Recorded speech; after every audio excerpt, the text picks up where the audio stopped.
I talk about in the book about decisions. Okay, this is one of the most important things, decisions, because not making a decision is making a decision, number one. Number two, almost every decision you make is reversible. This came with training. I used to think when you hired somebody, you kept them. And he might have been great. I mean, I have different terms for different type of employee. Some of them I call bottle rocket. Okay. He shot straight to the top right away. And then it was over. I was like, where'd that guy go? He's not keep going. He's not a real rocket. He's a bottle rocket. And so I learned that, and I call it, and you probably would call it the same thing. I pay full price. You know, you pay full price for your mistakes. There's no education other than paying full price. That's the only real education. Hopefully, you only have to pay full price once. All right, everybody, before we get into today's episode, I got a favor to ask you. If you have been watching the podcast for a while and you're getting something out of all of this, I want you to take a second and hit that subscribe button, please. When I started this podcast, the goal wasn't necessarily to chase views or interview celebrities, but I will take all of that. It was more to sit down with interesting people who have lived a life and built businesses or overcome hard things or have something worth saying that we all can be entertained by and learn from. That's still the goal. It always will be, because that's what I find entertaining. That's what I find interesting. So if you believe in what we're building here, I want you to hit subscribe. And in return, I'll keep doing my part. I'll keep finding guests who challenge the way we think, who will tell the truth about business and life. I'm going to make this show worth coming back for you every week. I appreciate all of y'all more than you know. Now, let's get into today's conversation. Welcome back, everybody, to another episode of the Kronos Group Podcast. I am your fearless leader, Jerry Brazie. Today, we have got a great guest. Let me tell you what we're going to talk about. We're going to talk about something every entrepreneur has experienced, and it is how they experience, I think, that might be a topic of discussion. You spend years learning lessons the hard way, and you develop your instincts, and you build out all of your systems, and you make sure that you're telling yourself you're never going to make another mistake. And then, of course, one day, if you're like me, you ignored your own advice and the advice of everybody else around you and the advice of all of your mentors in the group that you're in at the time, and you go and you do it again, not because I don't think you didn't know better, because you convinced yourself that this time it was different. I have absolutely done that. It ended up costing me millions of dollars. I bought companies I knew I shouldn't. I made decisions that cost me millions, and that's why today's guest interests me. Neil Solomon has built businesses, acquired companies, run organizations with hundreds of employees, lived out of a backpack while operating businesses around the world. That's interesting, and traveled to more countries than he can count. Here's what caught my attention about Neil. It was the collapse that he's had. It's 20 years developing systems for evaluating tools from that.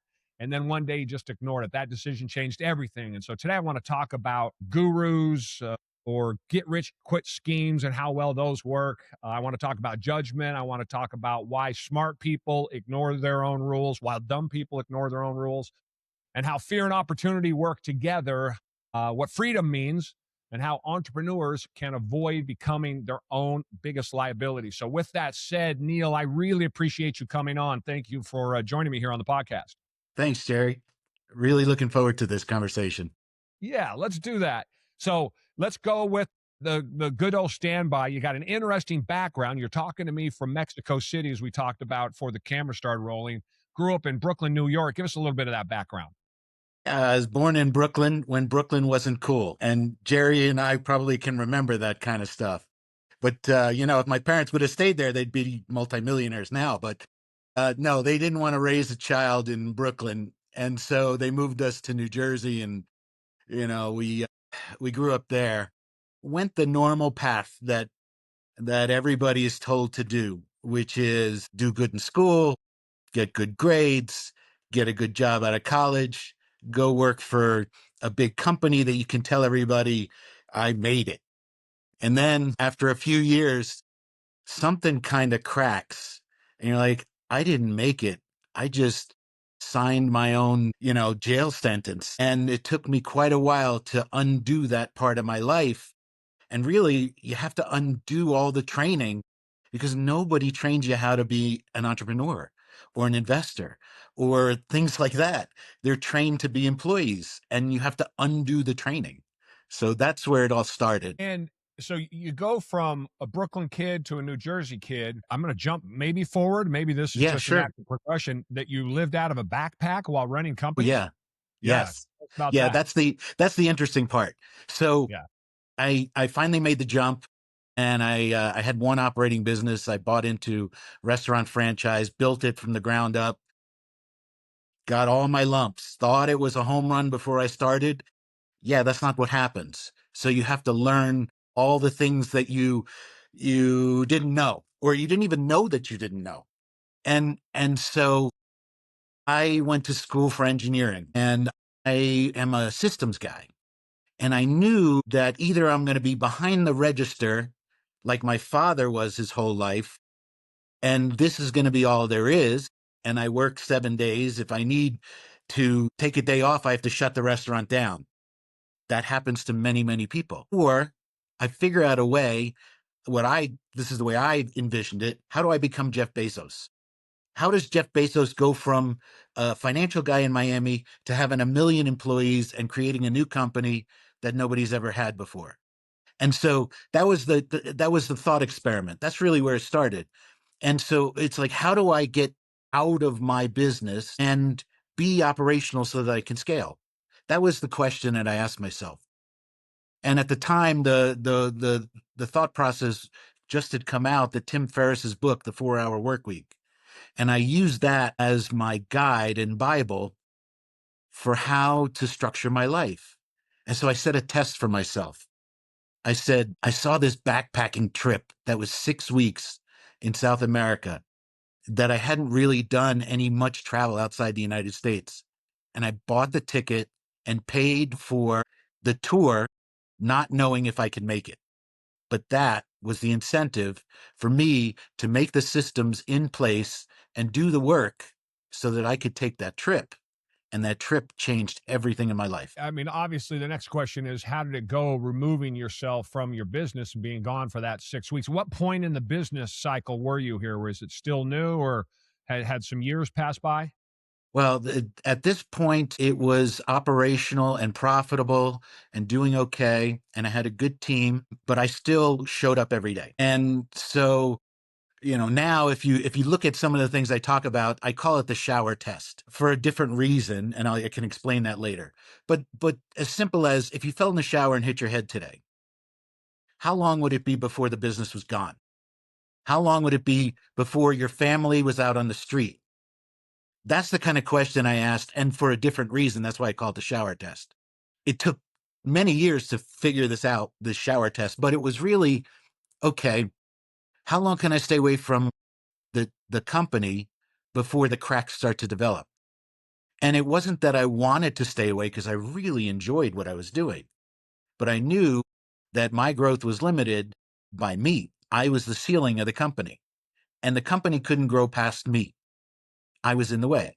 So how do I, because I worked open to close for like the first 6 months. And then it was, okay, how do I take a day off? Because I hadn't taken a day off. Okay, this is how you take a day off. But I was calling in, I was checking, I was doing everything. How do I take a day off and not check? That was the next test. And what happens when you do that? Well, some cracks start to develop. And then you make the test longer and longer and longer and longer. So it's very structured. It's a complete system when it's done, because you filled every hole that appeared. Now, you can't fill every hole, but you find out who is the person you can count on to step up when the hole appears. That was another big important learning lesson. You back up just, or jump to your book here for a second, because I end every one of my podcasts by telling people, I've said this forever in my little short videos I do, where I also say opportunities are everywhere. You have to go get them. And you had said, why do some see opportunity everywhere while other people walk right past it? And my framing on this, and there's a question in this, but my framing on it is that we are told to go do what we love. And I'm coming up on $500 million, so $500 million in revenue over the last 30 years, not a single dollar. And this seems to just blow people's minds away when I tell them this, that not one of those dollars did I earn doing anything I love. Really, most of the things I could really care less about. It just turns out, though, that for a majority of them, I was good at it. So I was able to do that thing that I was good at, take the profits from that, and go do that thing that I love. So I consider myself a caveman, and my family is at home in the cave behind the fire, and I'm out fighting dragons and knocking pterodactyls over the head and dragging it back, putting up with all the slings and arrows and things trying to bite me and eat me and take it back to their lair. And triumphantly, then I take that food back to my family. They eat, and I can't wait to get up the next morning and go find another pterodactyl so my family can eat. And so, in that context, for me, opportunity is everywhere, because if I just had to figure out what I could do well enough to sell to somebody at a profit so I could take that money and then go spend it somewhere else where I had my true passions, or where my true passions lay. So the opportunities are everywhere. You got to go get them. Came from me saying, if you were so stuck on doing a floral shop that there's 10 things walk by you that might be easier. Maybe there's not so many companies doing it. Maybe it's not quite so competitive. Maybe the road is I use the word easier in an entrepreneurial perspective, which means everything's hard, just easier hard. But maybe it's easier, but you miss that because you're so sure that you're supposed to be doing that thing that you love, that the opportunities that you could take advantage of to follow those passions get missed. So that's my context for that. What is yours? All right. So I'm going to push back because you told me to push back. Please. And here's what here's going to give you it, Jerry. You just told me what you love. Even though you said you don't love it, you love it. You wake up every morning with the passion of what you want to do. It just so happens that you didn't realize that when you started. Maybe the passion was money. Maybe the passion was, all right, I'm just going to do this to take care of my family. But it turned into something you loved. You said it in your statement. I wake up every morning. I can't wait to go out and kill the next pterodactyl. You love that. So I agree with you 100%. It doesn't. All right. So let's say I love to eat. It doesn't mean I eat all the time, right? You can eat, but you also have to go to the gym. And you may not love the gym, but you know what happens? After you go to the gym enough, all of a sudden you love the gym. So I agree with that characterization. What I'm saying, and what I disagree with, you cannot turn on social media. You can't hear from some billionaire influencer or some influencer that appears to be wealthy standing in front of a Lamborghini he saw on the side of the road and he took a picture of, where they don't tell you to do what you love. Now, again, what I love is going out and hunting for my family, period. So whatever it is that I'm hunting, whatever I had to do to go do that, it's getting 100% of my passion because I love my family. I don't love real estate. I don't love gas stations, car washes, convenience stores, investments, transportation, you name it. I don't love any of it. But it is a means to an end, and it is that end that I am passionate about. So what I'm talking about specifically is this idea that I love to play pool. I'm a really good pool player, but compared to the pros, I couldn't even begin to even think about it. So I can't make a living playing pool. Exactly. So therefore I can't go do. Yeah, no, it's exactly right. So, part of living in society is you need income.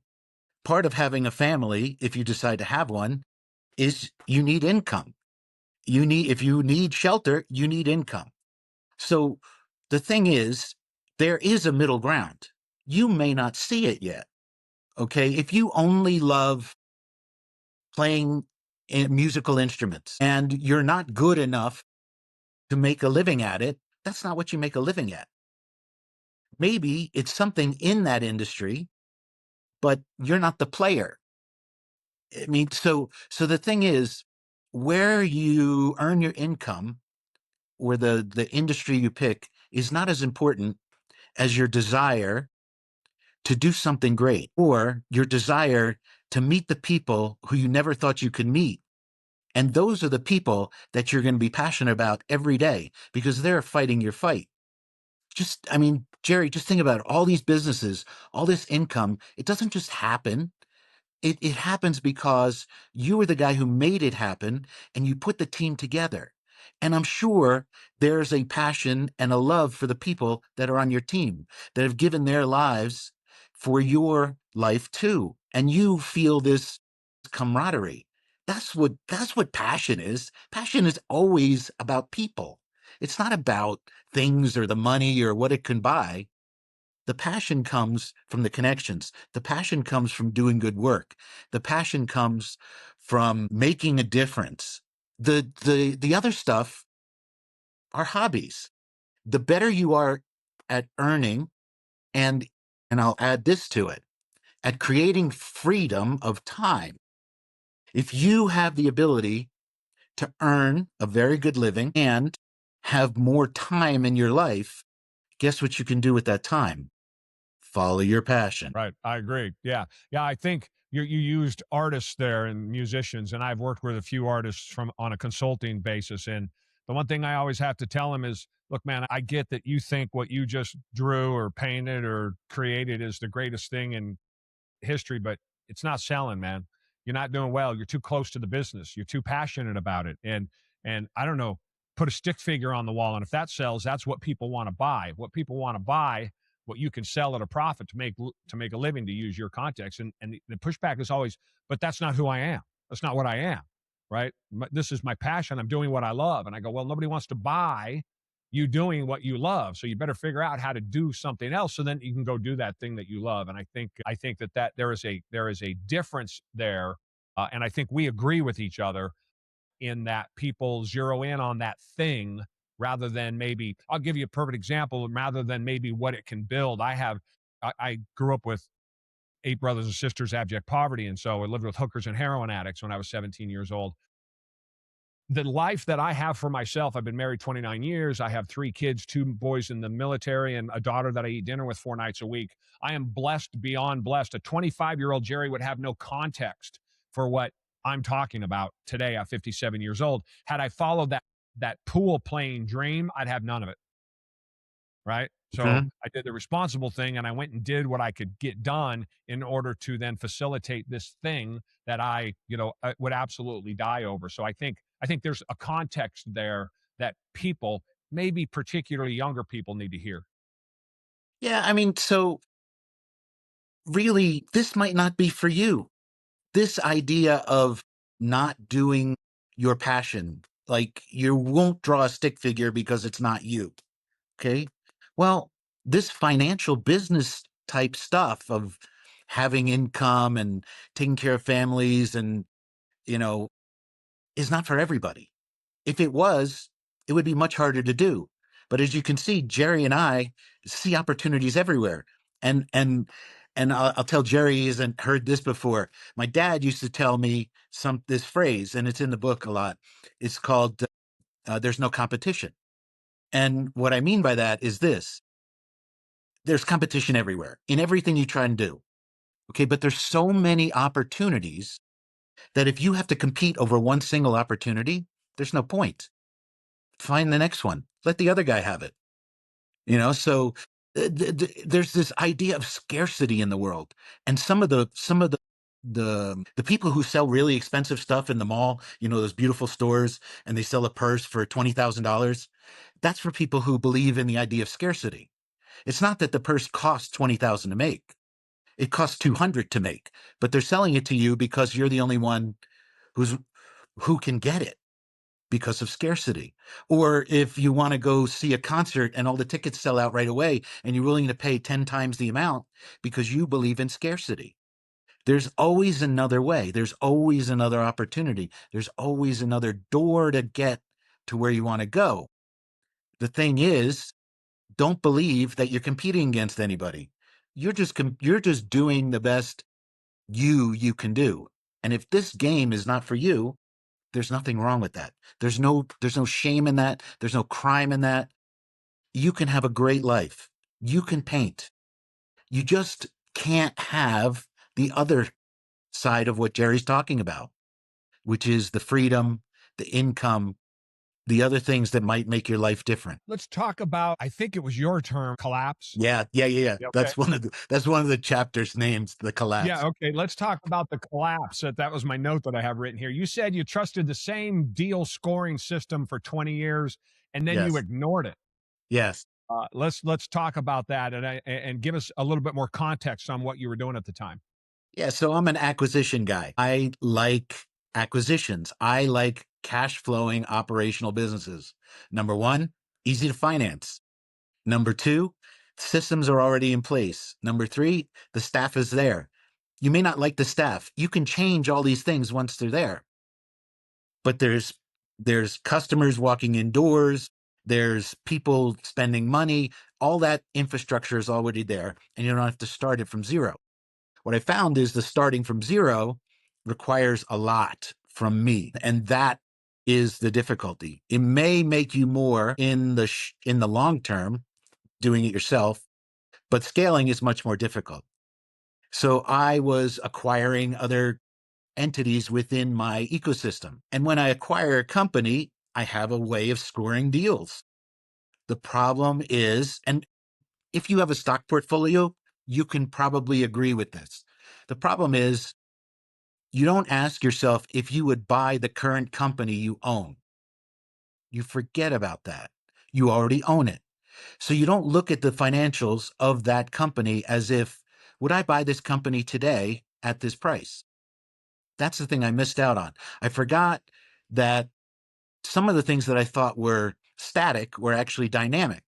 Like it was a retail business per se. And I thought the location of the business is a static thing. It's the address. That's not true, because what happens is neighborhoods turn, roads can change, a competitor can open across the street. All of a sudden your parking lot is not available. And unless you use your deal evaluation system, and my part of it was location was critical, but I didn't realize that location was a mover, something that moved. One of the other things that's critical to my deal evaluation system is operator. So at certain point, I was the local operator, and you scale the operator. And so I always looked at operator as the most important part. So if you hire and you train and you got I scale from 1 to 10. So you have got a 10 operator. He knows everything. He knows how to do it. Well, a 10 operator can turn into a 4 with a family crisis. And those are the things I was looking at. But I wasn't looking at the location changing. And that was a crack. And the cracks start to develop in the foundation.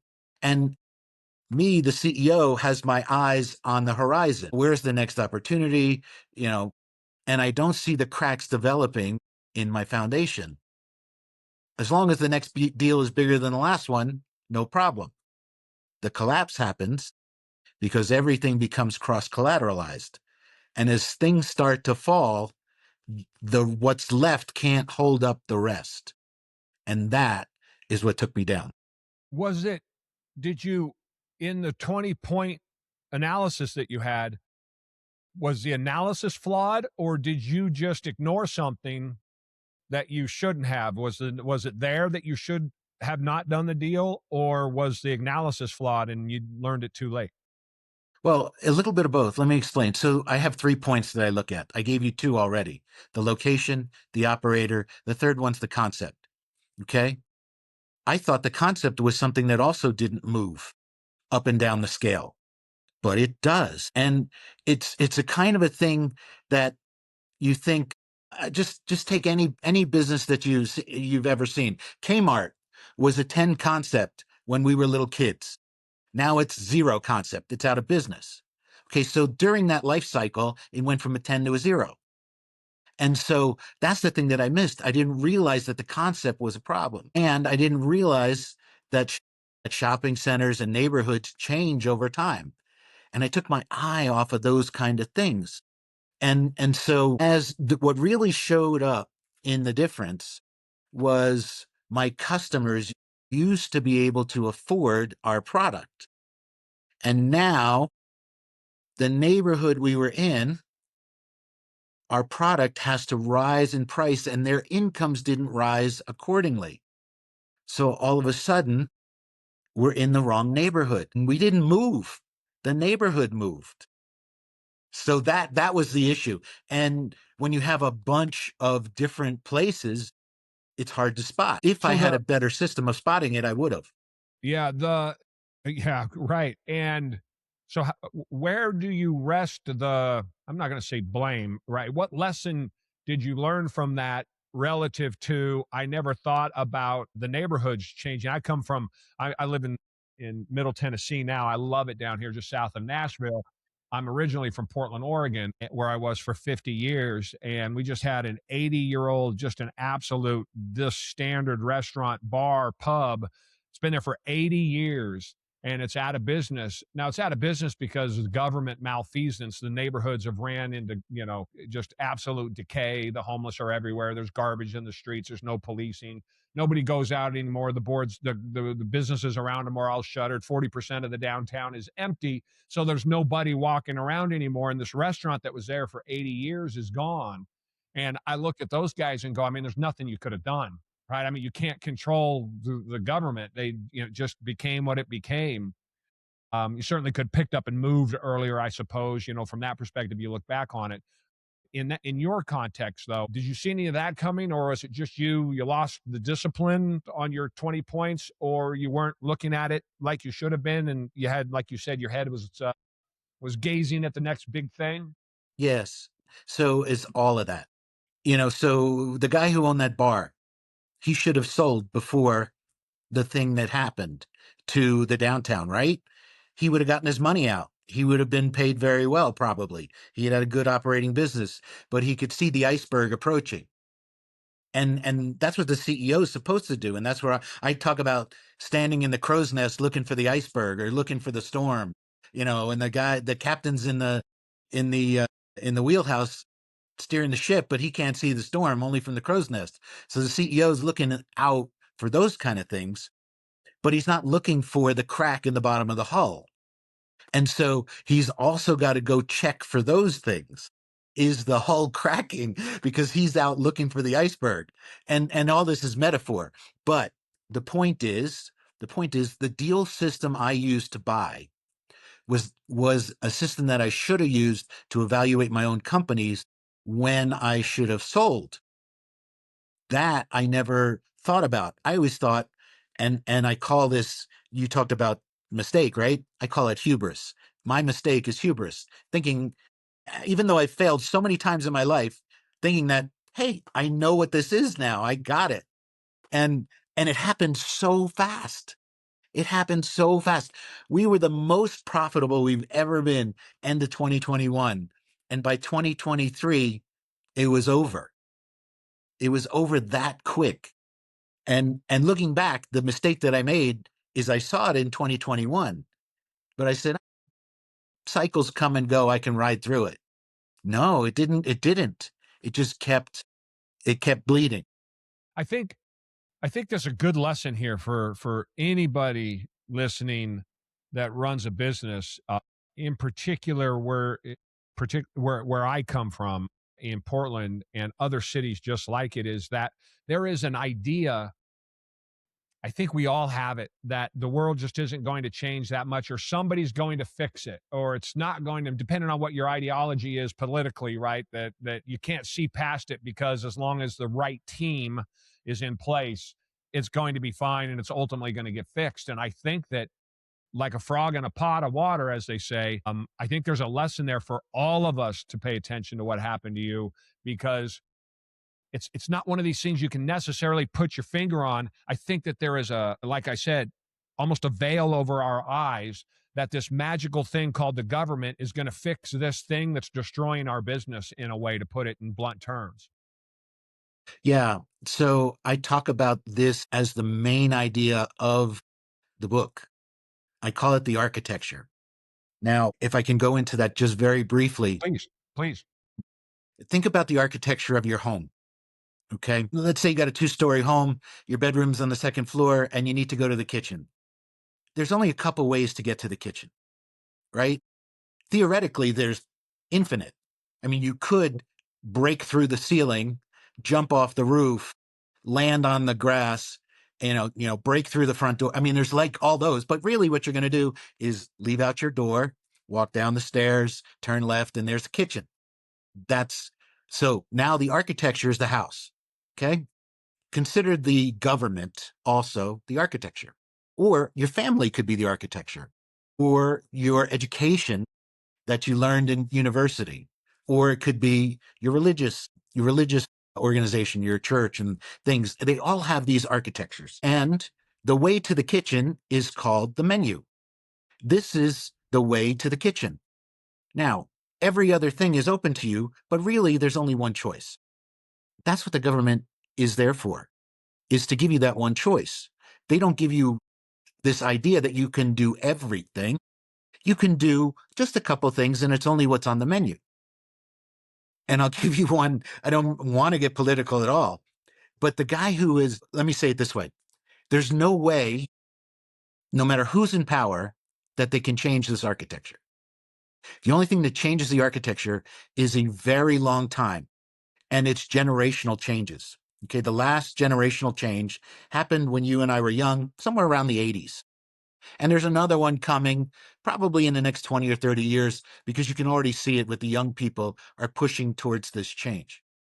But there's nobody from inside the system who can make the change. It always comes from outside. And I'll give you one of the best examples I can give you.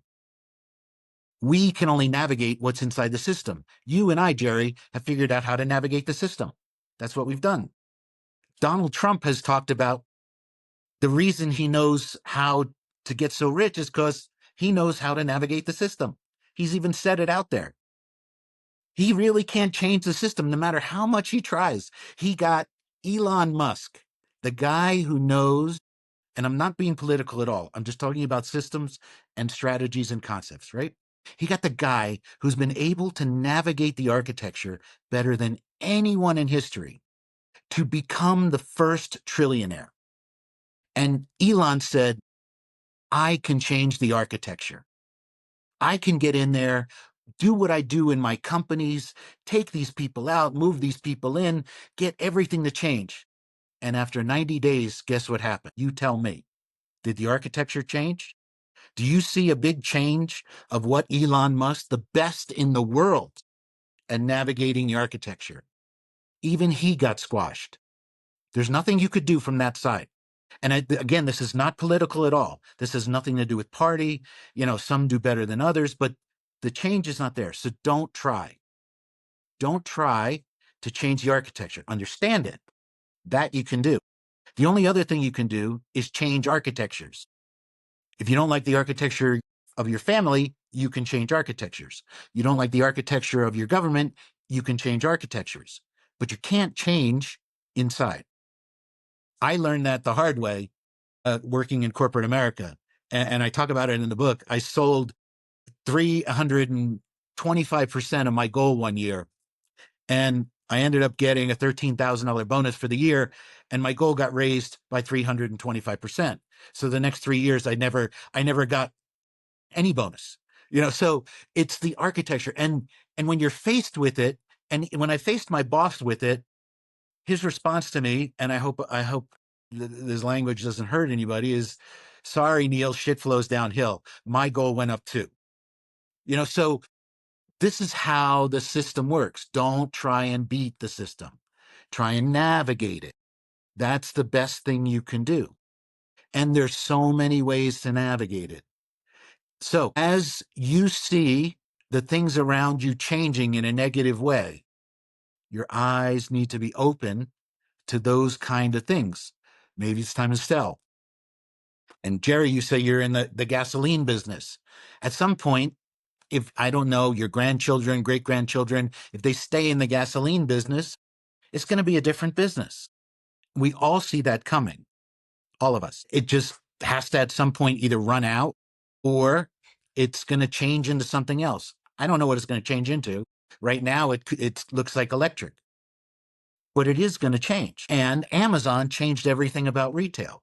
So those are the kind of things that you have to see, basically iceberg side and cracks in the hull. Before we get back to the episode, let me ask you something. Are you tired of being told that ambition is toxic? How about masculinity is a problem? And the answer to every struggle is that you should lower your standards. Well, I am, and that is why I built the Kronos Forge. It's a free community for men who want to get more out of themselves, quite frankly. You want to lose weight, build a business, get a promotion, save your marriage, find a relationship, become a better father or an employee, a better friend, a better businessman? How about get your money right? Or maybe just get around men who refuse to apologize for wanting more, something we have done since the dawn of time. If who I am, if what I have built, how I think, and the way that I see the world resonates with you, then you need to get in this room. Nobody is coming to save us, and that is fine with us. Go to thekronosgroup.org/forge or click the link in the show notes. Come check us out. One of the things you talk about that social media, again, where everybody gets all their information today, and media, I think, talks about working in your business and on your business. I make the distinction in this question because, again, these influencers that have $100 million businesses or are billionaires, in my estimation, they have forgotten what it's like to be the guy that started out mowing his neighbor's lawn and is now making a business out of it. That 3.5 million small businesses that have employees, the 30 odd million solopreneurs, that is not, they make up a large majority of business in the United States, but they are far removed from the IBMs and the X's and the Amazons of the world, right? So I think that the media does a disservice in how they characterize and show these companies all the time. And the average person doesn't really have an understanding when we say entrepreneur in the average everyday guy sense. And so I'm talking about it from that perspective. And so one of the things that I tell entrepreneurs, in particular new and growing entrepreneurs, is that they're like, Jerry, I hear it all the time. The guys are telling me I shouldn't be in my business. I should be on my business. And I say to them, I have started, bought, built, and sold a dozen companies. I've worked with hundreds of small businesses. I personally know or multiple dozens of millionaires who started their business from scratch. So I have this wealth of knowledge that tells me I've never seen an owner, particularly in the early years, not days, not weeks, not months, years, that wasn't in, on, around, on top of, below of, and next to their business. And I think that it is advice once you have gotten to a certain scale, but I think it's terrible advice on your way up. And on your way up is years. So that's my answer to that question when I'm asked, this is what I hear, Jerry, I'm supposed to be working on it rather than in it. What is your answer? You're 100% right. So the question really boils down to is where is your value in the company? And so if your value is sweeping the floors, then that's what you should be doing. If your value is meeting with investors, then that's what you should be doing. And it depends on what your value is to the company. Everyone has a different job in the company. No one has a better job. There is no one, and I say this from my heart, I don't care if I make 1,000 times more than the lowest paid guy in the company. None of us have a better job, a more important job, because every one of us is critical to the success of the company. I just have a different one. And so I start with that, right? When you're starting your business and you don't know what's the best chemical to clean the floor, you need to know. You need to know. Go clean the floor. Go figure it out. Once you do, you don't have to clean the floor every day. That's not where your value is. Your value is making the decision that the company needed and testing it out. You actually went there and said, okay, this chemical, that chemical, it burned my hands. I don't want my employees to burn their hands. All right. So now you come up with the chemical, you come up where to buy it, you can come up with the operating system that the employee that you're going to hire that day can walk in and do the job. That's the skill, right? Move on. What's the next job? Move on. What's the next job? That's working in your business. And then if you allow hubris in your life and you start believing, I'm the CEO, I've got a better job, then the guy who cleans the floor is not going to tell you, hey, they changed the formula on this cleaning product, doesn't work like it used to work. He's just going to do it because you told him he needed to do it. That's in and on. Okay. There is no difference. There's none. There's no difference. Okay. Sometimes you're forced back into the most basic of operations. Sometimes you're forced back into the most basic human resource issues. Sometimes you're into the most complex banking issues. That's in and on. There's no separation. Agreed. Good. Perfect. One of the other things, young entrepreneurs, I made this mistake. When I started, I knew nothing about business. And so I got approached about starting a business. And in doing that, I brought somebody in with me and we went with some investors and started a business. Turns out they didn't have the money they said they did. A year later came in and fired me. That's a different story. I did my job, grew the company to $4 million in the first year. There's this little thing called cash flow that I didn't know anything about. It's kind of like the blood in your veins. I don't know if you've ever heard of this thing called cash flow, Neil. It's Once or really twice, important. yes. Yes, yeah, you've heard of it. And they fired me because they didn't have the money they said they did. I brought in the revenue I said I would do. But so I went and started all over again with a partner. And the reality was I only got the partner in both cases because it was comfortable to me. It felt good. I could commiserate with them. We could talk about all these great things we were going to do. We built the spreadsheets and the logos and all of those things, and the risk that we were taking on and the amount of work that it took felt better when you were sharing it with somebody. And so that's absolutely true. And it was all fantastic right up until the point we started making money. Mm-hmm. And then as soon as it made money, all of a sudden you don't come in on Sunday, you go to with the wife on Thursday. I'm working twice as many hours as you are. And when there's money to be divvied up, now I want more money because I did more things and the thing falls apart. And then over the intervening 30 odd years, I've now seen this, I don't know, 70% of the time in partnerships. So I am an advocate for people to have more faith in themselves, to have some perspective, and to understand that yes, partners can be beneficial, particularly when you have two very different skill sets. But I always warn and question that they don't work out more often than they do, and the cost to the owner who sits there 2, 3, 5 years hence and says, man, I could have done this myself. Then you got to stop and think, what did I give up? What did this cause? This thing that I could have done myself, I split 50-50, and now we're doing gangbusters and we're making money hand over fist. I think you had said something relative to that, partners over equity. So I wanted to give you an opportunity. That's my thought on that. I've said some of these things I've said a million times. So and in doing my research on you, I noticed the same thing. So I thought I'd ask your take on that.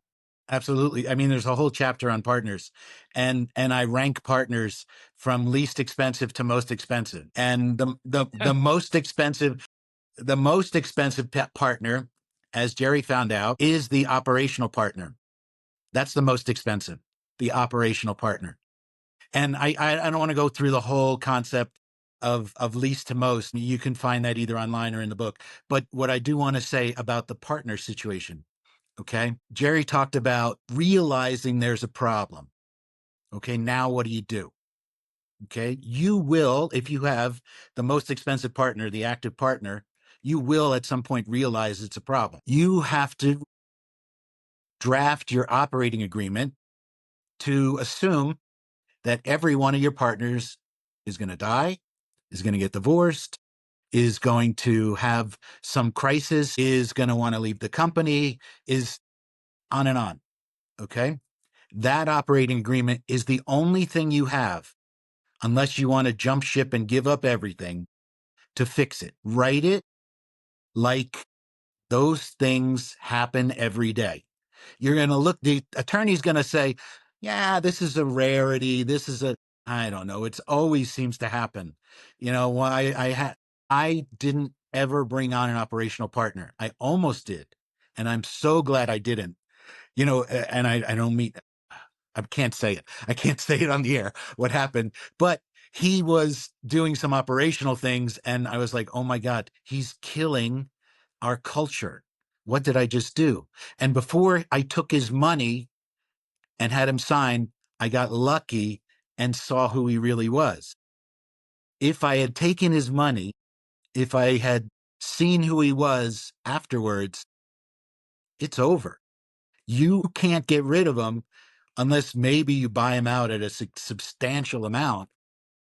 So make sure the operating agreement's set. All And it right. ain't going to be pretty. It ain't going to Buying be somebody pretty. out, it ain't going to be pretty in that context. Yes. Yeah, Yeah. it was. And what really had happened with this guy, there were several people in my company who were much more important than this guy, came to me, said, it's either me or him. And I was like, really? He's only been here 2 weeks. It's me or him already? Told you everything you needed to know. Yeah. Yeah. That's the other thing. Okay. Now, Go ahead. I talk about in the book about decisions. Okay. This is one of the most important things, decisions, because not making a decision is making a decision. Number one. Number two, almost every decision you make is reversible. This guy was reversible. As soon as I took his money and signed the paper, it's irreversible. So understand the difference between a reversible decision. Wait, he's not the guy I want. Bye. I spent all this time, months with him, dinners, talks, meeting the family, all the stuff that you would think to bring somebody in as a partner, and 2 weeks of working with him. Irrevocable. I should congratulate you on that. I'm impressed by that, because, and the warning to everybody is, in the same situation, I think it's a rare man that's going to pull the anchor up in that context like you did, after you spent all the months and the time and the dinners and the families and all of those things, and then he's in the business for 2 weeks. I think a majority of people, and this tells us about ourselves, would go forward with it and tell themselves they're going to make it work, only because subconsciously, I think, they are telling themselves they don't want to deal with being wrong and the fallout and looking like a fool. And I spent all that time, and they'll double down on their mistake, Absolutely. knowing that they're making that mistake. Yeah. So this came with training. I used to think when you hired somebody, you kept them. And he might have been great. I mean, I have different terms for different type of employee. Some of them I call bottle rockets. I don't know if you know what a bottle rocket is, but it's that little firework thing that you light. It shoots straight up in the air and then goes pop, and then it's gone. And I'm like, that's what this guy was. He was like, he's a bottle rocket. Okay. He shot straight to the top right away. And then it was over. I was like, where'd that guy go? He's not keep going. He's not a real rocket. He's a bottle rocket. He just went poof. And so I learned that, and I call it, and you probably would call it the same thing. I pay full price. You Yep. know, you pay Yep. full price for your mistakes. You Right. don't get to, you don't get, there's no education. There's no education other than paying full price. That's the only real education. And hopefully you only have to pay full price once. And I guarantee you, Jerry and I have paid full price for the same mistake more than once. that It is happens because we 100%. start to believe in ourselves. That is 100% true. That is exactly right. And in the end, getting rid of him like that, I'm sure it's hard to quantify, but I'm sure it saved you more money than the time and effort you put into making it happen. It always does. There's this thing called sunk cost. And Yep. sunk cost is a real thing. And I don't know if you want me to explain it to the audience, but it's like you've already done something. I'll give you a sunk cost. You went on a trip and you're in some foreign country, but the weather's going to be terrible for the entire time you're there. Do you sit in your hotel room the entire time you're there, or do something else? Do you just say, you know what? Let's get on a plane and go somewhere else, and we'll fly back here to pick up our other flight going back home? I'm that kind of guy. I'm that kind of guy who says, yeah, not working here. Look around. What's going to work? And that's the kind of guy I am. I can either sit and be unhappy in this vacation I paid for, or spend a little bit more and go find a new path. My audience recognizes sunk cost all too well. I talk about it all the time. You can't. Mine is in the context of being emotional in business. There's no emotion in making business decisions. I'm passionate about the business, but there's no emotion in making decisions. That's where you see these these motorcycle building shows and these restaurant shows, and the chefs are throwing knives at each other and throwing food on the ground, and wrenches are getting tossed, and the camera follows the people out the door, and the door gets slammed. I'm like, no one would work for those people. That's number one on the emotional side. But the other side then is the group will put together, or a team will put together some change we're going to make. They're going to work a month on it. They're going to implement the change. And 2 days later, the change didn't work. And it's obvious. And I'll say, well, let's pick that change up. Let's get it out. Put everything back the way it was. Go figure out what was wrong. Tear that apart. Figure out implementation. Wrong. Did we think about it wrong? Whatever it might be, we can come back and look at it again, and they'll fight me. They'll push back and say, but we spent a month putting this together. And I'll go, but it didn't work. The money spent. So it didn't work. So let's figure out why it didn't work. I'm not screaming about it. It's my money. Let's figure out why it didn't work. Is there a better way to do it? Maybe the way we were looking at it is wrong, and we're looking to change for the sake of change, whatever it might be. But that money's spent. That cost is sunk. It's over. Let's put it back the way it was. We'll continue to operate the way we are, and maybe come back and make a change later. So in that context, sunk cost is accepting the sunk cost is my example, my definition of not being emotional and making decisions relative to your business.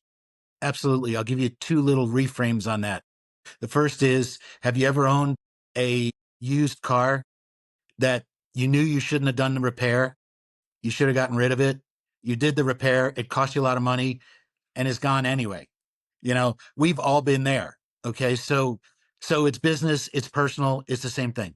All right. So now I'm going to deal with the emotional side, and it's not my reframe. It's someone else's. And I can't remember the book I got it from, but they compare your emotions to an elephant, a rider, and a path. And what I mean by that is this. Okay. The elephant is your emotions. Your brain is the rider, and the path is where you need to go.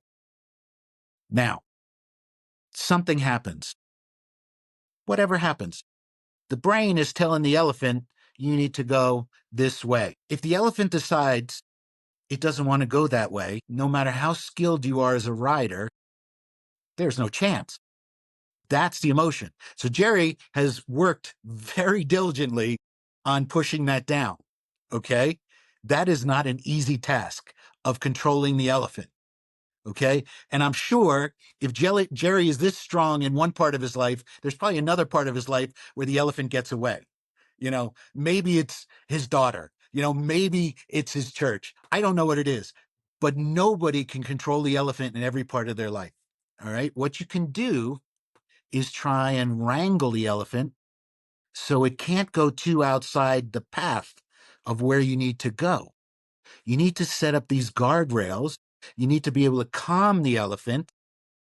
That way, you become a better rider the way Jerry did at business. May not work in every part of your life, but if there's really only one path which says, hey, sunk cost is behind us, elephant doesn't appear, ride on that path the way we've done. That's a skill. And it doesn't just happen. It's a skill that needs to be developed. Yeah, I like that. And it's developed, in my case, from the elephant running wild for years and years until I figured out how to train it. 100%. So like everything, right? The lesson taught to us over and over again. Some of us get it quicker. Some of us have to get over the head, ride an elephant for way too long.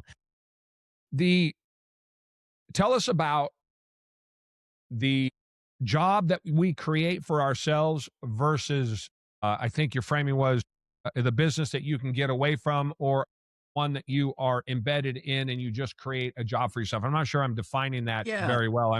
This question's off the top of my head. But I think I have that right. If you could flesh that out for me, correct what I got wrong on that quote. So Jerry, you talked about these influencers. Okay.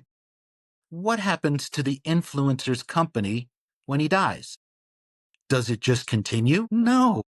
He is the company. As soon as he decides not to work, the company is done. There's nothing to sell. He's the company. Now, whether it's an influencer that has millions of followers and all this stuff, or gambler, or whatever his great business is, it's him. And when he ends, we are all humans. When he ends, for whatever reason, the company ends. Doesn't mean your company needs to end. That's the point. All right. I talk a lot about love in the book, and I talk about investors in a different way than other people think of investors. Once you have enough money, once you've done enough stuff, then why do the next deal at all? Starts to come to mind. Maybe you're doing it for your legacy. That's ego. Maybe you're doing it to bring others along. That's love. There's a difference there. And if you're doing it for love, like you want your family to be taken care of, like the people who signed up to be with you and have been with you for years, if they would lose their lives, and what I mean by that, their livelihood, they have to start over somewhere else because they believed in you, but you're no longer here. You hit your head in the shower, and all of a sudden, you're not showing them the love that they're showing you. That's where I take it from. It's love. It's the love. And that's the reason why you step out of your company. You step out of being in the way. And again, remember I said in and on is the same thing. But the company, if you really want a company, must survive you. And insurance is not the way to do it. Insurance is the floor. That'll pay for people's equity or somebody's life afterwards. That's the floor. But your number two guy, your person who's been with you for 20 years, this is the way I view it. I owe them. I owe them not being the reason that they lose their livelihood. I see, always back to social media, because that's where everybody gets their information, as I continue to say. There's no more books in the world anymore. The contrary to what you've just written. There's a book. It's like a real book. I actually had it printed and sent to me. You've written and so many other people have, but I think you get my point. No, but I listen to books now. I don't even read them. Yeah, no, that's a good point. Yeah, so I guess I was functionally probably more right than I thought. I push back on this idea that entrepreneurs who can't leave their businesses and just create jobs for themselves, I think that is a bad precedent. I think that's a bad framing. Yeah. I think that leaves the expectation that the Jeff Bezos of the world, who can travel the world whenever they want to and do all sorts of things that don't necessarily have to do with the running of Amazon in the day-to-day, that is how business gets done. And so I think that small business, in the context that I defined earlier, because I've seen this, get an idea in their head that they should be doing things that don't benefit the operations of their business in the day-to-day, because somebody told them that they're supposed to be planning for this time. They do $800,000 a year and they're trying to pretend like they're the $10 million a year company, and they're trying to make decisions and do things because I'm there too much. And XYZ told me that I've just created a job for myself. It's not a real business and it's not a real legacy. And I'm like, no, I think that's just wrong. I don't agree with that at all. I think the premise that an owner starting out or 4, 5, 8, 10 years in his business that is in the middle of it, yes, has created a job for himself for sure, but he still has a business running. And I think that telling entrepreneurs and owners that they should be working towards working themselves out of the business is a great way for owners to work themselves out of having a business. Yeah, absolutely. I 100% agree. What that really is, when someone comes at you and says, you shouldn't be working in the business, you should be working on the business, I see that as a challenge. The challenge is, I have a job. My job is a CEO. My company needs a CEO either way.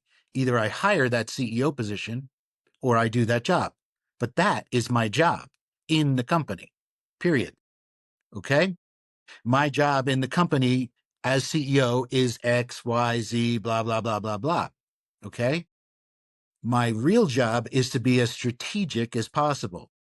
If your company doesn't need a CEO and it needs a hands-on COO, well, if your company doesn't make enough to hire the right guy, then you are the right guy. And this is not a gender thing. I just said guy, right? woman, man, doesn't matter. Okay. We are. Yeah, it's just wrong. No reason to qualify anything you say on this podcast. So if All right. people don't have enough context to understand, or if people don't understand that the context in which you're speaking, I don't want them listening to the podcast anyway. So you're fine, Neil. Okay. Yeah. Well, sometimes people get turned off if I gender something. They're listening to the wrong podcast then, for sure. Okay. Yeah. But the reality is, I look at that as a reframing, as who do you need to become? That's really the question. Is your company only a certain size that you can't afford a 200,000 or a $1 million CEO who's going to do all these things? If you've read this Robert Kiyosaki book, Choose to Be Rich, or any of that stuff, he talks about different quadrants that people fall into. Now, ideally, and I agree with this part, is you want to be the investor. And that's the ultimate goal, is to be the investor in the company. But it doesn't mean that you don't need to pay a CEO. And it doesn't mean that you won't be the chairman of the board that will go to those meetings. Everyone in the organization has a job. Right now, your job is going to work every day. It's paying the bills. It's doing whatever you do. And you need to figure out how, if you would like to continue to grow, how to replace the job that you do so that you can focus on the strategic part of growth. But it doesn't mean you don't check the chemicals that the janitor told you about. Yeah. So you got to separate all those things. Hey, everybody, quick break. I want to tell you about something I'm doing for the first time. I'm putting together the first Kronos Group cohort. That's 10 business owners max. And understand, this is not a course. It's a peer level work with other operators and direct access to me on a month-to-month basis. We're going to go deep on what actually moves the needle for businesses, like systems and sales and leadership and staying sane while you're building something real: fitness, health, mentally, physically, emotionally, spiritually. This group is for you. The people who get in on this first cohort get founder pricing, and that's the trade for going first. And it won't be open long, and it's not going to stay at this price for sure. If you've been listening to this show or me and thinking you need a room like this, you probably do. 10 spots, founder special. Check it out. The link's in the show notes. I like that. And do you have a couple of? We're going a little long. Are you all right? You got a couple minutes? Yeah. Yep. Perfect. I like that. And I think that gives it a little bit more depth there in what I'm trying to say, which is that I think that entrepreneurs get influenced and they feel pressure to go hire people that they don't need simply because somebody told them that this is what you should go do. You've given that, again, a little bit of context so people understand what we're talking about, which is yes, but not before you're ready. And it's not some prerequisite to growing your company. If the company can't afford it, right? I mean, it's a cliche, is so slow to fire and quick to hire. And anyone, you and me with some experience, knows that we can't emphasize it is the opposite strongly enough. And so do things that you can do, but as soon as you can't grow anymore, then you have to figure out, if you have the money to do it, you're being profitable in what you're doing, because you have to understand you're taking that money out of the company. So there better be a return on whatever salary you're going to pay that guy. And if you're doing a 10% business and you got to pay him 80 G's, that's $800,000 in new business before you're back to even, right? There's math to that. In that context, then I agree. And I think both of you and I are saying the same thing, which is contrary to the pressure that is placed on entrepreneurs in the world today about how to build their business. Yeah. And you don't have to build your business. If you're, I'll give you this other reframing. I made more money at having one operating company than I made having 5, because the infrastructure costs money. But at a certain point, the money scales dramatically. That's what happens. You go from 1 to 2, you go from, this location and now you open a new one, or you have this business and now you enter a new market. Doesn't mean you're going to make more money. Probably means you're going to make less, because now you can't do both jobs. So you've had to figure out how to get the person in the middle who's going to do that for you. I think a scaling issue is first scaling your own abilities. That's the first thing. The second is replace as you scale your abilities. Replace the things that you were giving to the business. Don't take your eye off it. Just replace it. See if the way you replaced it worked. If it didn't, change it fast. Okay? Now, Jerry said, hire fast, fire slow, whatever it was. I say hire fast, fire fast. I do both. Okay? And here's how I do it. After you've done enough hiring and enough firing, you are good at recognizing patterns. That's the whole thing. This is what I talk about in deal recognition too. We start recognizing good deals, bad deals, good people, bad people much quicker. If you hire quickly, make a mistake, fire them the same day you figured it out. Right. Now here's my philosophy. Okay. My philosophy is nobody's ever surprised to be fired. But if it's truly a guy who stops, like is the bottle rocket, and it takes 2 weeks, no. Okay. If he's worked for you for a year and he's slowly getting it, but he's not there, now you put the systems in place. Okay. Here's what we expect. Here's when we expect it by. I'll be back in 3 days. You come back in 3 days. Okay. Here's what happened. Here's what you didn't do. Here's what you did do. I'll be back in 3 days. And after the third one, the guy's already looking for a new job because he knows that you're not coming back again. Again, like all things, add a little bit context for that entrepreneur that's starting up in a startup doesn't have the benefit of that experience of hiring, firing. Again, I've had 10,000 employees. I know exactly what you're talking about. But for the guy with just a few employees, or he's just thinking about time to get an employee, this is where I say, no, find a mentor, talk to somebody who can look at it from the outside, hire slow. And then also, I get your point, hire quick, fire quick. I'm not going to argue with that. I'll give it, again, a different way to look at it, or a little bit different context, which is that I think back to your story about firing the bottle rocket. Most people won't do that because they see in the hiring that was their decision. They approved it. They interviewed them. They hired them. They're going to work. And so there's this disconnect between the ease at which people will hire and then defend it, and the unease that they have when it comes to fire that thing that they ostensibly created, I think is what's in their head, right? I produced this. I brought it forward. I made the decision. I'm not wrong. You're doing it wrong. Here's how he or she is going to work. Yeah. So Jerry got it right away because he has what I call the framework. It's already there. It's inside his brain. And he's trying to share it with you. Here's the framework. But guess what? Both Jerry and I know most likely you're going to have to pay full price. You're going to make the mistake too. And you know what?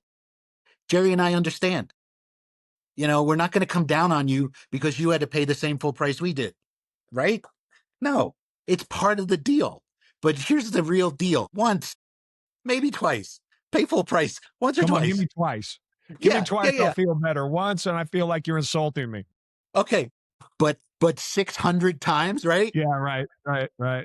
There's some math in there that says, yeah, you should have gotten it after paying the tuition. Yeah. How many times do you have to take French 3? You paid the university to take French 2. You did good. French 3, you failed. You failed it again. You failed it 3 times. Okay, how many times are you going to pay for French 3? All right, French is not my thing. Okay, right. I get it what Jerry's saying. Okay, fire him right away. I agree. I love that. All right, the last 2 questions. One is a speed round. I like to ask a couple of questions at the end and just give me off the top, quick answer, 1 word if you got it, 5 or 10 at the most. Okay. And let's see where this takes us. Worst deal you ever made? Working with family. Man, I have some fantastic family stories, and I have family that stole from me, that changed numbers on a spreadsheet and worked together with another family member's wife to steal gas from my gas stations with their friends, stole money. I have fired and hired the same nephews multiple times. Man, you hit me with that one. It's so, I'm but I sorry. have ones that I'm worked out sorry. really well and left on good terms. So I'm sorry, Jerry, but no, you asked me a direct question and you want no bullshit. Here's no bullshit. it's so good, Neil, too, because I tell people on this podcast is why I love talking about to experienced operators, because most of us tell the same stories I tell when I consult with entrepreneurs. I say, they'll go, Jerry, I'm doing this wrong, this wrong, this wrong. And I go, you don't understand. The guy next to you, you think he's doing so well. The guy over here's got the hot wife and the house and all of that, and you think things are going well. And the reality is, when I go talk to them, they say the same thing you do. Everyone thinks that everyone else has a perfect world entrepreneurially, and the reality is everyone makes the same mistakes. Everyone's in the same boat. Everybody has the same imposter syndrome and the same misgivings. We all do, Yep. right? And then Yep. when we get together and we have conversations like this, right, we find out, hey, listen to these two old experienced entrepreneurs, these two bulls out here just hammering it back and forth about how many mistakes they've made, and you realize that this is how the game's played. And to Yep. get ahead and to get anywhere, you have to get hit over the head. Yeah. And the way I look at it is, this game, if you decide to get into it, is a series of trials. Yeah. It's a series of trials, and you will lose the moment you give up. You will win if you don't stop the trials, because the next one pays for the last mistake. That's just the game. It's so good, and it's so hard to learn. What do you mean, Jerry? It's over. I can't do it anymore. I'm like, you don't know what you're talking about. I went through that 500 times. You're just at 100. Yeah, that's so good, Neil. This was supposed to be a speed round. We screwed up the whole speed round. Just went to hell on us. I think I know the answer to this one: business partner or solo. Solo. And this, just because of your background, the country that changed your life. Mexico. Interesting. Well, no, I mean, so the country that changed my life was the United States. Okay. The country after my life was changed and I decided where I wanted my life to be was Mexico. What's well, I'm going to ask it this way. What's overrated? Oh, social media. See, Neil, I knew we were going to get along. You challenged me at the beginning. You told me we weren't going to get along. We were going to fight. And look at this. Look at this. It's like we're having a beer at the bar. You That's know, why like these we just conversations are so good. Finish this sentence. The biggest lie entrepreneurs believe is their own press. Their own press. Yeah, they get over their skis, huh? Guilty. I got over my skis. Cost me $10 million one time. Okay, so I'm only a rookie. I cost me 2.5. I'm a rookie. The number doesn't matter, everybody. If it's $2,500, it doesn't matter. And I always say, and the way I characterize that is I always say it's just zeros. Yeah, I mean, you made a $10,000 mistake. It's the same as me making a $10 million mistake. It's just zeros. The mistakes are the same. I want to finish with this. So you talk about the 1% door, and if somebody is listening and they feel stuck, what's one opportunity they're probably walking past today that they don't even recognize? I don't know if you can, it's obviously the context or the question is not necessarily specifically. Yeah. But what's an opportunity they're walking past today they're probably not seeing? Oof. Well, it depends on where they are in the cycle. Okay. If you're still an employee, you probably don't see any of it. You see no opportunities because you were told it's not for you. If you're a new entrepreneur, the opportunity you're missing is to find, like Jerry said, mentors. I think in the beginning stage, it's better to find people who are in your boat, who you can bounce things off with, who are not in your industry, that don't think like you do, because they'll give you a different perspective and they don't cost money. Just have a coffee with them twice a month or something like that. 3 people, they call it mastermind. I'm not going to go through all that kind of stuff. Once you're scaling, you need the, I shouldn't tell anybody what they need to do, but what I'm saying is what helped me is being along people who've already gone the journey that I need to go. I need to sail across the ocean, and I've only sailed a boat 2 miles out to the little island. That's not the same boat to go from that island across the ocean. I need somebody who's already sailed it. And that's that next scaling phase. Yeah, I love that. And I think that I'll give you my take on telling people what to do. As I've gotten older, throughout my life, coming where I came from and doing the things that I've done, I've been very humble about that. I'm white trash from the street, plain and simple. And I've never forgotten that. In a way, that's really helped me. In another way, I'm surprised at the reaction I get when I go on other people's podcasts and they say, people who have done the things you've done don't talk like that. And I'm like, I don't know why that would be. I never forget where I come from. But having said that, I always say, and again, I'm in the best shape of my life at 57 years old. I almost died at 52. I'm blind in one eye. I have a 25-year opioid addiction that I kicked. I lost 100 pounds 4 years ago. All of these things, I have heart surgeries and all these other things that I've done. And so I've really changed the way that I look about things, Neil. And I say, look, if you're a 30-year-old, a 40-year-old, you're running your own business, I've been married 29 years, great kids, all of that. If you're looking for that thing, go find the person who has done it and sit down and have coffee with them like you're talking about. Absolutely. Understand that they know what they're talking about. I will tell people, I had a conversation last night with a lady who came up to me who needs to lose 150 pounds and knows what I look like. And I make these videos about what I do. And she wanted to tell me that I've inspired her and she lost 22 pounds already, but she needs to lose another 140 pounds. But then she started in with every excuse about why she couldn't do all of the things that I was telling her to do.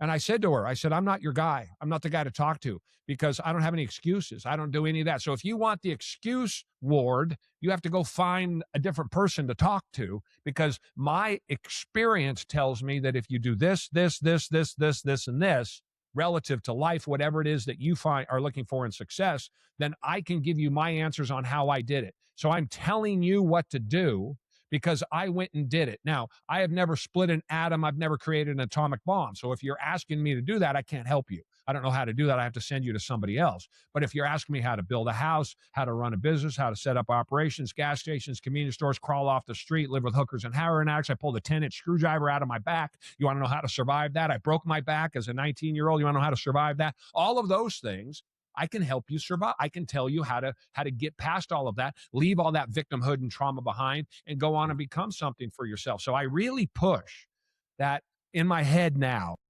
I used to say to myself, I'm nothing special. People shouldn't listen to me. This is what I did. And now I say, this is what you should do. So a little bit of a difference there. But I as soon as you said that, I thought, that sounds like me, but I just want to tell you that I've changed the way that I think about those things, the way that I deliver it, and say, I'm telling you, if you can get within a breadth of what I did, or the way that I approached the business, or the way I looked at my life and the world and excuses and things of that nature, I think you're going to up your chances of success, which is ultimately what you're asking me about. I have a whole chapter on this subject. I won't go into it. I call it dominoes and keystones. And just real briefly, a domino is what this woman was telling you. I can't do this until this happens. And then when that happens, this happens. The dominoes need to fall on top of each other. The problem is that the first domino never falls. I don't want to go real deep on that. Keystone, and I won't talk about, but a keystone is the thing, those irreversible decisions that we talked about just before. That's how you set everything in place so that you don't have to make the choices. You don't have to make excuses. It's just, this is a path. Right. This is where we go. It's all set out in front of us. This was fantastic, Neil. I think the biggest takeaway for me is that we, not necessarily the ins and outs of buying businesses or the travel in the world, we didn't even get to a lot of that stuff, but it's a good reminder that experience doesn't make us immune from our bad decisions. And if anything, sometimes, not even if anything, I guess it does, success convinces us that we're finally smart enough to just ignore the rules. Yeah, we believe our own press. We believe our own press.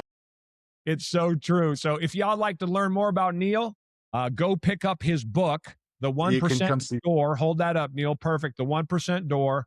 We'll obviously have links in the show notes for him. Clearly, my man knows what he's talking about. As always, everybody, you guys know what I'm about to say, and Neil has it in his book. So now I feel like I really know what I'm talking about. Opportunities are everywhere.